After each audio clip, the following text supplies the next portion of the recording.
sortait à peine de la torpeur. Que se passe-t-il, Linette? Laisse-moi donc dormir. Réveille-toi, Graloche, vite, réveille-toi. Lily la fourmi chatouilla le ventre de la courge, puis en escalada les parois pour atteindre son sommet. C'est ma bouille, balbutia-t-elle. Quoi ta bouille? Qu'est-ce qu'elle a ta bouille? Non, non, c'est ma bouille. On a enlevé ma bouille. Que dis-tu?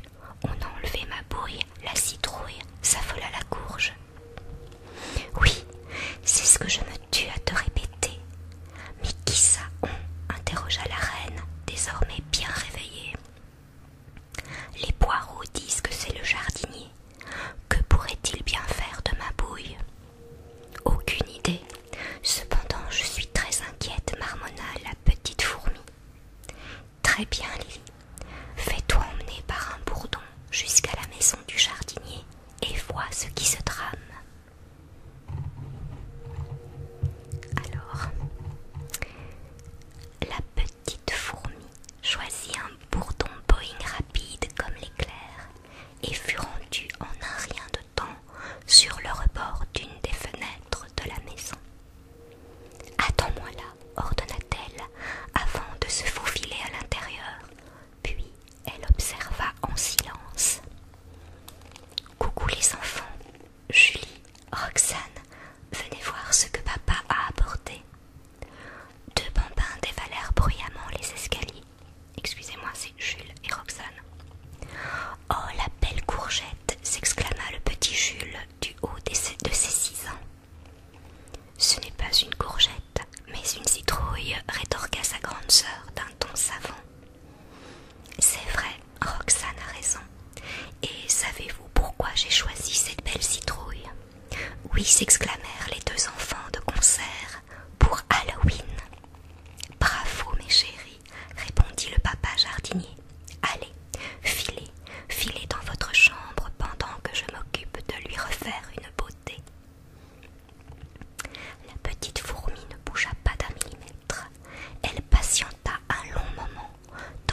Roxane découpa dans un vieux drap des morceaux de tissu hideux. Pour se transformer en fantôme, elle y attacha d'affreuses araignées gluantes et des crapauds baveux dégotés chez le marchand de farces et attrapes. Puis elle vernit en noir de faux ongles si acerbes et crochus qu'ils n'avaient rien à envier à ceux des plus méchantes sorcières. Le soir d'Halloween, à la nuit tombée, Jules le loup-garou affamé et Roxane le fantôme d'outre-tombe s'en furent répandre terreur et malédiction dans les rues de leur quartier. Ils sonnèrent à une première porte et hurlèrent « La bourse ou la vie !» Un vieux monsieur tremblant de peur changea de couleur et courut leur chercher un paquet de bonbons. Ils repartirent en gloussant et sonnèrent à la porte suivante. Une dame en tablier blanc se figea devant eux et balbutia quelques mots. « Non, je vous en supplie, ne me faites pas de mal, je vous donnerai tout ce que vous voulez. »« Et qu'as-tu donc de bon pour nous dans ta cuisine ?» s'enquit Jules en montrant ses crocs. « J'ai du chocolat. Tu crois que cela suffit, Jules ?» fit mine d'interroger Roxane. « Non, renchérit Jules, il nous en faut plus si tu ne veux pas te faire dévorer par un loup-garou. J'ai aussi des sucettes multicolores, hésita la dame au tablier. Très bien, conclut Roxane, alors nous te laissons la vie sauve pour cette fois. Puis les deux bambins se sauvèrent en lançant de longs ricanements. Ils continuèrent à arpenter des rues, puis lorsqu'ils eurent fini de dévaliser tous leurs voisins, ils reprirent le chemin de la maison.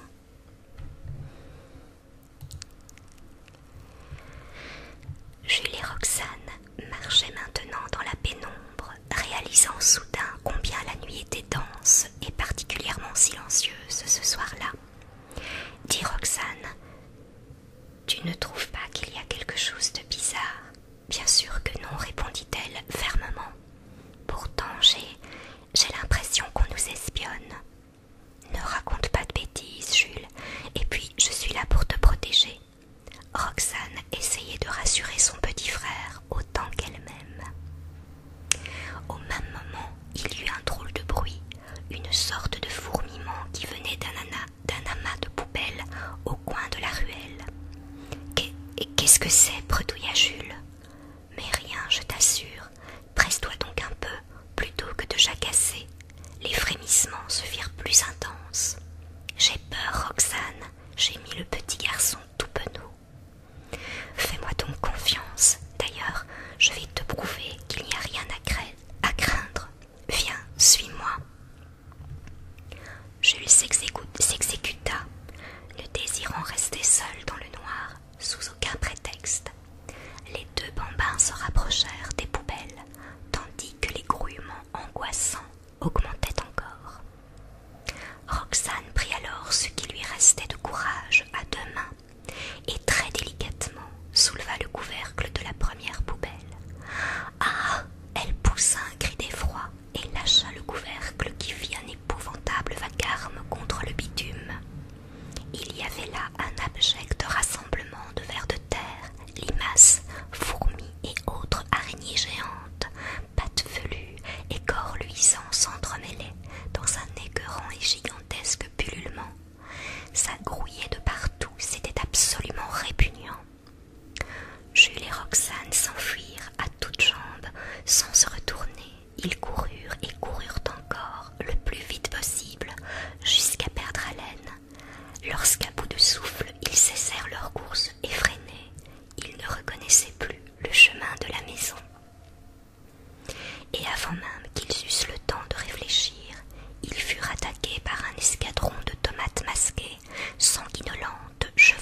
étendirent immédiatement leur butin. Et je compte sur vous pour qu'aucune citrouille ne soit plus jamais enlevée et transformée en lanterne pour Halloween. C'est bien compris.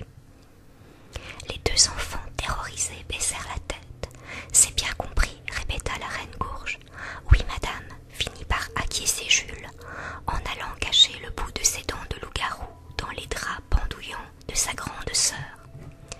Enfin, la reine tourna les fesses et s'enfuit au milieu d'un long cortège de courges, ricanant dans l'obscurité.